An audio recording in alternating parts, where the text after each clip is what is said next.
The diner won't provide the man food. Next day, he turns up in uniform.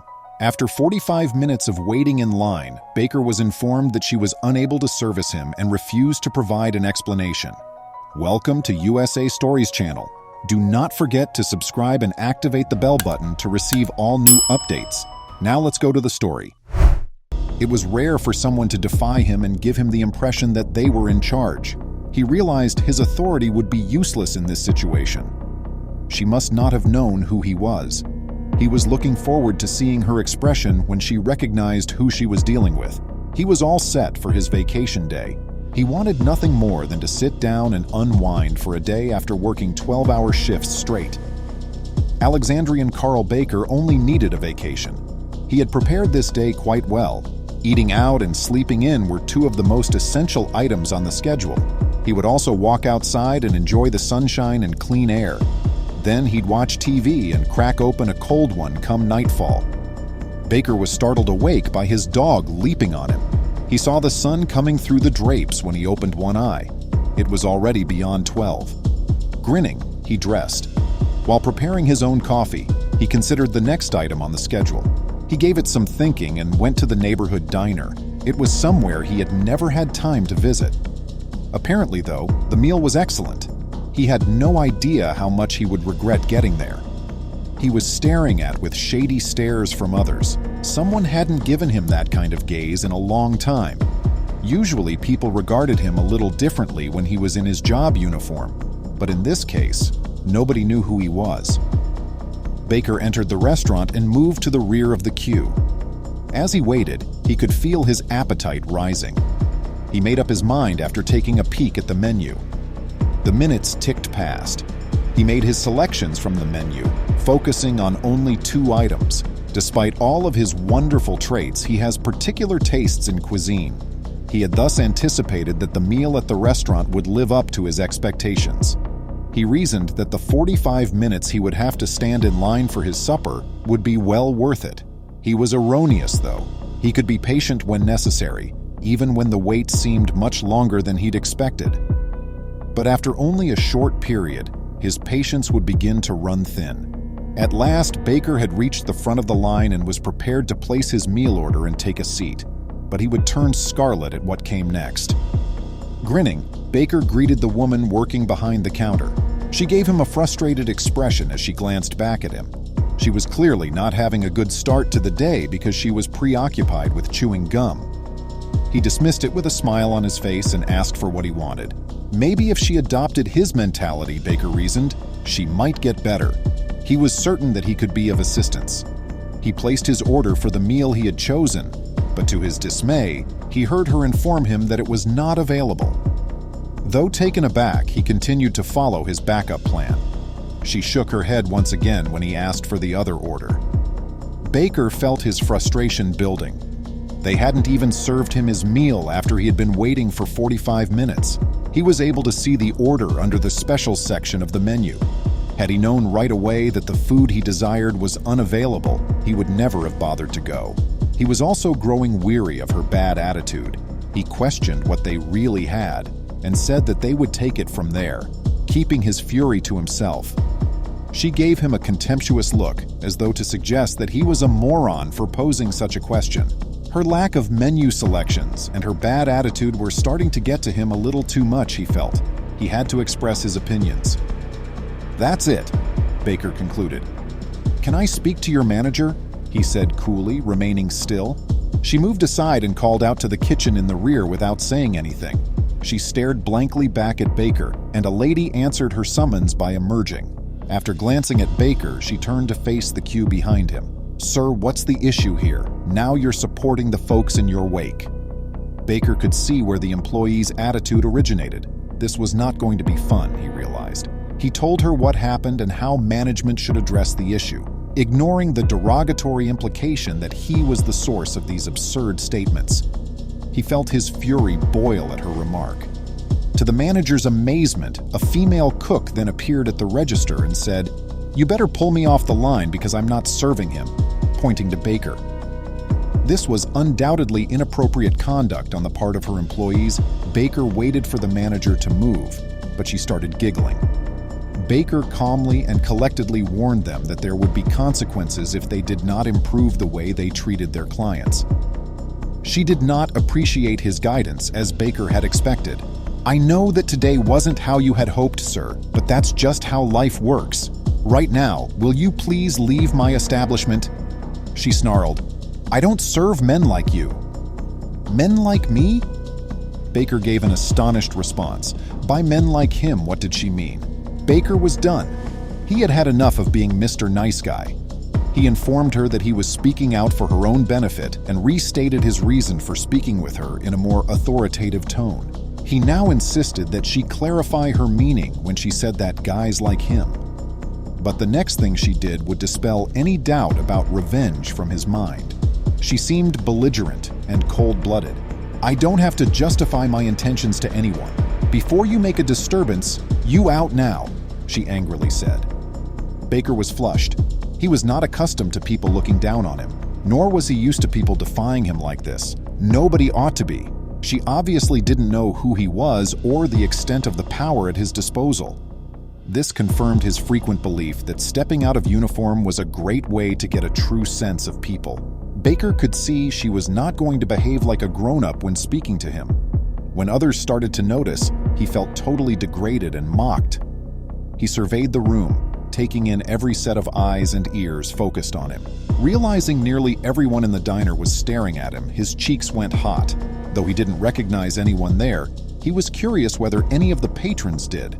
Had they most likely would not have believed that any diner would have the audacity to treat him in such a manner. Baker had nothing else to say and walked out of the diner. Their actions infuriated, and embarrassed him. He could not allow them to go unpunished. He was going to go past the upsetting beginning of his day and come back tomorrow to deal with this experience in the uniform that reminds him to treat and serve everyone with respect. Then, how would they respond? Baker wore his chief of police outfit and reported for duty the next day. After his day off, he had a lot to catch up on. Though he was busy, he had already made a self-promise to contact the diner and reveal his true identity. He was eager to witness their trembling in their boots. And they actually did. While returning from a field call, Baker made a stop at the diner. Having been fortunate enough to locate a parking spot, he drew his cruiser up just outside and rushed through the doors. He had a serious expression. The diner was filled with the atmosphere of his presence. Baker was a big, wide man who gave off an air of power while he was wearing his uniform. Now he was the center of attention for everyone. They greeted him with respect and smiles. All the employees' expressions brightened up at once, even the cashier, who was now much more focused. Her grin of welcome gradually vanished as soon as she realized who he was. He asked for the manager, letting go of niceties. The cashier called for the manager in an insincere manner, but this time she went to the kitchen door in the rear and called. She appeared to be being polite now. Baker stood clutching a radio gadget in one hand and his belt in the other. He certainly had the right appearance, especially when his radio beeped out updates from the officers. He bided his time till she emerged. But a different manager was in charge today, and she apologized right away after learning what Baker had told her. She also promised to start an internal inquiry into her co-workers' actions. Soon after, witnesses' posts on social media criticizing the officer's subpar performance spread the word about the incident. The eatery was now compelled to make a statement. When questioned about the staff's terrible conduct of the police, a dining representative didn't attempt to refute the allegations. She told reporters that everything had transpired precisely as Baker had recounted. The restaurant expressed shock at the extreme disrespect displayed to a law enforcement official and pledged to investigate the incident further. Would it, however, be sufficient? They expect the best moral standards both personally and professionally from their team members, according to a public statement. We are dedicated to treating everyone with respect and decency because we cherish each and every one of our visitors. Discrimination in any form is not acceptable to us. To investigate and settle this issue as soon as possible, we are collaborating with the relevant authorities and members of the local police association, the statement continued. We have attempted to contact the concerned police officer, but we have not yet had a conversation with him. After this evaluation is over, we'll keep investigating the matter and take the necessary measures. The people was incensed as the news swiftly spread on Facebook and Twitter. Despite the establishment's haste to maintain its composure, locals in Alexandria attacked the restaurant, threatening to boycott them until the guilty persons were prosecuted. In the community, Baker is revered as a hero, particularly for his many years of selfless devotion and kindness. Although the eatery was the target of some rather harsh remarks on Facebook, Baker wished to remain silent about the matter. His primary goal was to bring those responsible to justice and return to making sure that everyone, police officer or not, was treated with dignity. He left his wife penniless, so when he came back 4 years later, he wasn't prepared for this. Many would describe Caleb Jones's life as idyllic. He had a well-paying job, a nice-sized house, and a stunning wife to return home to. His goal had been to become the ideal nuclear family, which he had been raised to feel would indicate that he had fulfilled all of his life's ambitions. It would not be long until his wife, Annette, wanted a child, given how long they had been married. Annette was a homemaker in every sense of the word. She was unemployed. Since Caleb's job paid enough, they didn't require a second source of money in order to get by. This implied that she could do with her days what she wanted. At first, Caleb didn't mind that Annette was doing this. In fact, he was overjoyed that he could support his wife. However, he quickly discovered that he was becoming extremely resentful of Annette. How come she can do what she wants while I have to slave away at work? He noticed that he was thinking more and more, but the man attempted to push these ideas from his mind and just move on with his life because he loved Annette so much. Ultimately, it wasn't as though Annette didn't assist him throughout his absence from work. Whenever he returned from work, she always made sure the home was clean and dinner was ready. He had never eaten better meals than those prepared by Annette, in fact. Caleb even believed they would sell well at a restaurant because they were so tasty. Things went on as usual for the following several months, but Annette started to detect something strange. Over those few months, Caleb's demeanor and attitude had become worse on a consistent basis. He smelled like beer and was arriving home late from work. Furthermore to that, he was quite irritable, and anything the woman said or did that he didn't like might make him lose it. Generally speaking, Annette would tiptoe around Caleb in the hopes that she wouldn't enrage him because it would only result in hour-long disputes. But then one day, everything started to go south. The day had begun as any other. Since it was their anniversary and Caleb had gone for his job at the factory, Annette spent the first part of the morning cleaning the home and making sure she had everything she needed to prepare Caleb's favorite supper. After finishing all of those things, Annette had an afternoon to herself. For some time now, she'd been wanting to get some new outfits for Caleb and for herself. In an attempt to lighten his mood for the evening, she also wanted to pick him up an anniversary present. After spending several hours outside the house at the shop, the woman returned to find something she never would have predicted had happened. Later that afternoon, Annette returned home to find, to her surprise, that Caleb had returned and was comfortably curled up on the couch. However, the fact that he had many empty beer bottles next to him worried her. "How on earth have you been? Off squandering my funds once more?" Annette was shouted at by Caleb. The woman was hearing things that she couldn't believe. Because she needed to utilize the money he provided her to go out, Caleb was behaving as though she had done something wrong.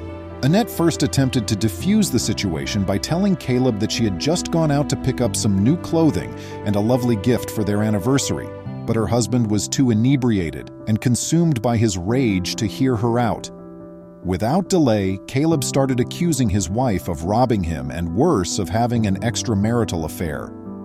Annette started defending herself right away since she could no longer take his awful hate speech. Caleb was surprised at how upset she was with him for the first time in a long time. This was not the way they had argued in the past. No, this was even worse. Annette ended up telling Caleb precisely how she had been feeling for the past 3 months because she was so enraged and tired of him. The woman informed Caleb that she was weary of his mean-spirited and generally awful conduct, and that she was tired of having to watch what she said around him. Once he got over his amazement, Caleb realized he was getting just as mad with Annette as he was. The cynical guy yelled at his wife, complaining that he was tired of being the only one who had to go to work while she was free to pursue her interests and have a carefree life. Annette was hearing things that she couldn't believe. She didn't need to work since he could take care of everything, he had said, and now he was venting his frustration on her. Caleb went into the hallway and informed Annette he'd had enough before she could remind her husband that it had been his choice for her to not work. He wanted Annette to go because he was tired of the life he was living and wanted to start pursuing his own goals in life. Annette was stunned and immobile. Was Caleb being serious? Was he actually throwing her out? When the woman questioned him about whether he really wanted her to go, Caleb said that he did. Annette nodded all right, recognizing there was no use in attempting to talk him out of it and that she really didn't want to be with him now that he had turned into such a bad guy. After that, she quietly made her way upstairs, packed a bag with her belongings, and left the home. On her way out, Caleb had informed her that he would not be helping her find a new place to live. This time, she would have to find a job if she wanted to buy herself anything. After giving Annette his last speech, Caleb closed the door behind her and observed her as she left through the window. Annette pretended not to worry, but she was actually in a deep fear. The clothing on her back and a little bag of belongings were all that her spouse, who is now her ex-husband, had left her with. However, she was not going to let it deter her. Annette chose to phone her mother instead and requested to be with her as she tried to get back on her feet. A strategy was slowly taking shape in her thoughts, but it would take some time to completely implement. After 4 years, Caleb had come to despise them all. He first believed that he was going to live the life he had always imagined. He would spend his money on the things he desired because he was now free and unmarried. He could take a trip, go on a few casual dates, and generally enjoy himself. He could do everything he could dream of. The issue was that while going alone, he found it dull. He'd always had Annette to go on adventures with, but now that she was gone, he had no one to go on adventurous activities or take in the breathtaking scenery with. In addition, he discovered that whenever he went on a date, he couldn't help but compare every woman to Annette. Did they look as good as his wife? Were they as wise, as kind, or as funny? Caleb was obsessed with her and couldn't get her out of his head no matter what. Caleb had attempted to get in touch with Annette to see if she would be interested in resuming their marriage following that first year of being independent. However, the young lady was nowhere to be seen when he went to see her mother, and her mother was most certainly not going to tell him where she had disappeared. Rather, Caleb was allowed to continue living his life precisely as he had previously, but without the daily support of a devoted wife. Caleb made the decision to spend a few days in the city during one of his days off in order to escape his routine existence. Even though the metropolis was many hours away from his village, he felt that he deserved to spoil himself. The man chose to eat at a neighborhood eatery after arriving in the city. He had read excellent reviews about it, and he was eager to give it a try. The restaurant was heavily booked, so Caleb was relieved to finally snag a table and enjoy his lunch. He wanted to thank the chef, so in the end, he asked if he might see them. But he was taken aback when the individual left. Annette was the restaurant's chef. The woman hesitated to approach Caleb the instant she spotted him. But after a little moment, she inhaled deeply and approached him. It was unbelievable to Caleb that his wife was a star chef at a prestigious restaurant. After praising her food, Caleb started to inquire about the possibility of them dating again. Annette, nevertheless, informed him that she was content with her new life. She was more concerned with realizing her goals than dating since she had prepared for a very long time to get to this point. Caleb gave a resigned nod. Even though he was aware at the time that letting Annette leave had been the worst decision of his life, he wasn't going to wreck her life once again. After bidding her farewell, he left the restaurant determined to change for the better and treat the next woman who entered his life with respect. The only thing we can do when something doesn't turn out the way we had hoped or intended is get back up and try again. Please share your thoughts on this topic in the comments section below. It seemed as though Mildred's family had abandoned her as soon as they left her off at the care facility. After 2 years, not one of them visited her, and they seldom spoke to her at all. Thomas, her grandson, was the only one who supported her during it all. She thought Thomas was such a wonderful child. He remained even after everyone else turned their backs on her. Every weekend he would pay her a visit and would give her a call whenever he could. Any day that he called, Mildred's day brightened. Sadly, he wasn't the angel she believed him to be. Mildred suffered from a bad case of dementia, and over the last few years, it had gotten a whole lot worse. It was the reason her family had given up on her, or so she thought. When Thomas came to visit Mildred, he often told her that the family saw her as a burden and that they wanted nothing to do with her. It hurt her deeply, especially after she heard the bitterness in their voices when she called. It seemed like Thomas was the only one who still cared. Thomas also told his grandma that the family wasn't happy about his visits. They were so unhappy about it that they stopped inviting him to family get-togethers. It seemed like he was being treated just as badly as her, but that couldn't be further from the truth. It was just another part of his elaborate web of lies. Thomas's words caused Mildred to become resentful of her family. He was there for her, therefore she felt bad that he was being treated like a stranger. It didn't set right with her at all that it seemed like he was giving up so much of his life to make her happy. On one visit, Thomas even told her that the family had decided to put her in the care home because they expected her to pass away soon. That statement really made her sad.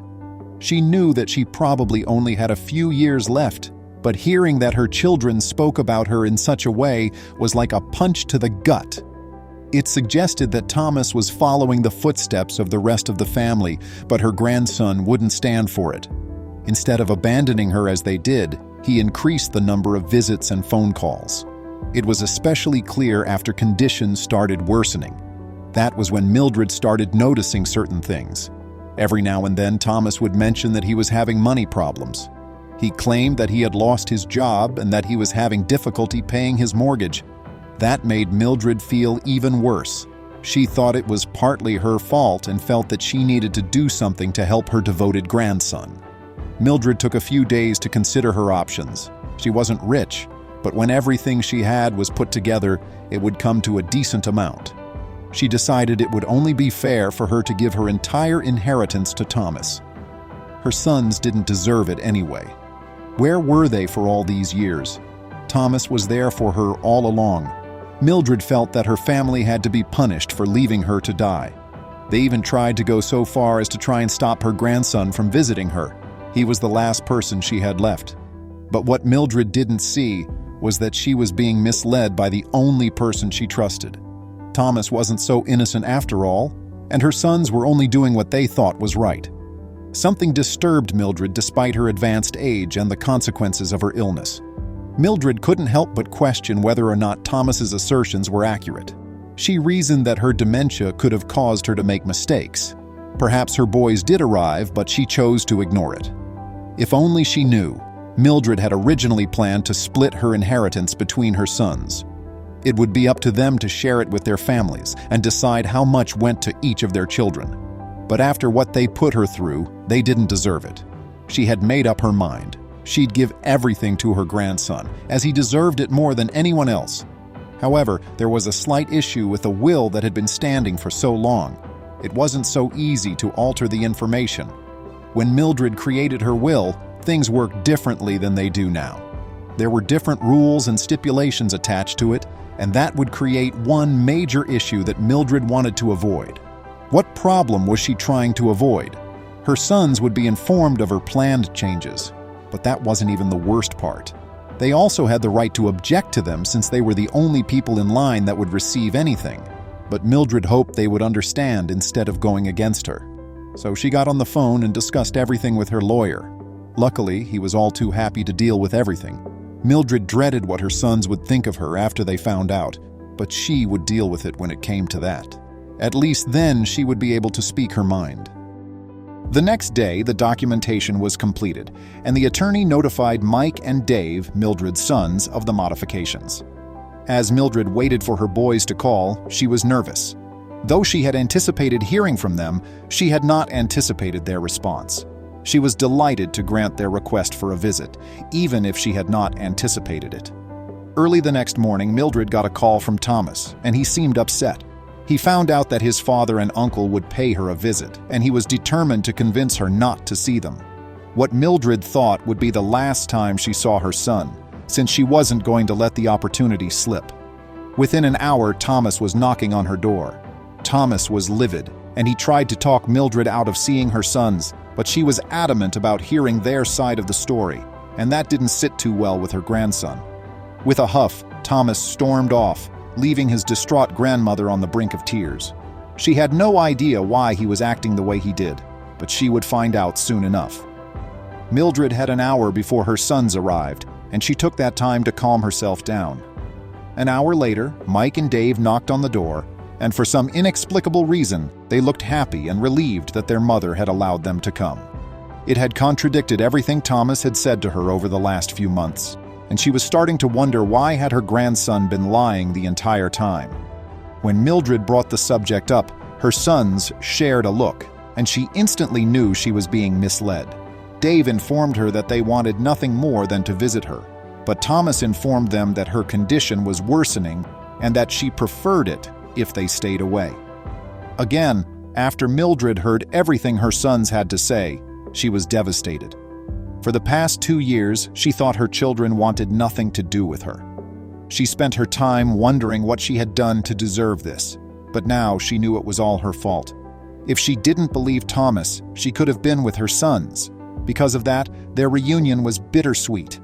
Mildred was happy that she got to see her beloved children one last time, but she was also furious about Thomas's deception.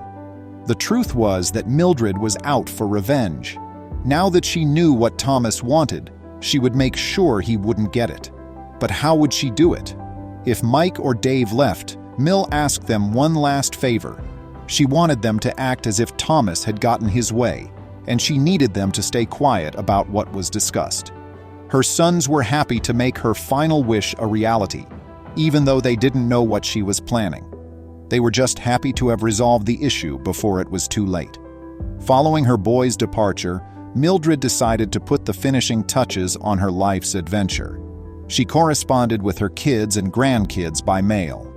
Though the letter to Thomas was going to be a little different, she still wanted to express her gratitude for the roles they had played in her life. Every deception he believed he had constructed would be destroyed by what she had to say to him. A couple of days later, Dave and Mike got a call from the nursing home. Mildred had passed on the night before, and she wanted them to be the first to know. In his expected, Thomas told everyone that Mildred asked him to arrange the funeral, and his father and uncle were all too happy to let him do it. And on the day of the funeral, Thomas was front and center. He wanted all attention to be on him while he anxiously awaited the call from the lawyer. But the call never came. Instead, the lawyer and a few people from a company Thomas had never heard about arrived at the funeral. They set up a monitor, and suddenly Thomas's lies came crashing down around him. Before her face showed on the large screen, Mildred's voice resounded over the crowd. "For the longest time, I thought you guys wanted nothing to do with me, but now I know it was just a lie fabricated by Thomas." Cries went up throughout the throng. He would face their anger since Mildred had gone over and above to expose her grandson in front of the whole family. Please remember to subscribe to our channel, give us a thumbs up, and turn on the notification bell so you won't miss any of our videos. If you enjoyed the tale, the next video that plays on your screen will probably move you too.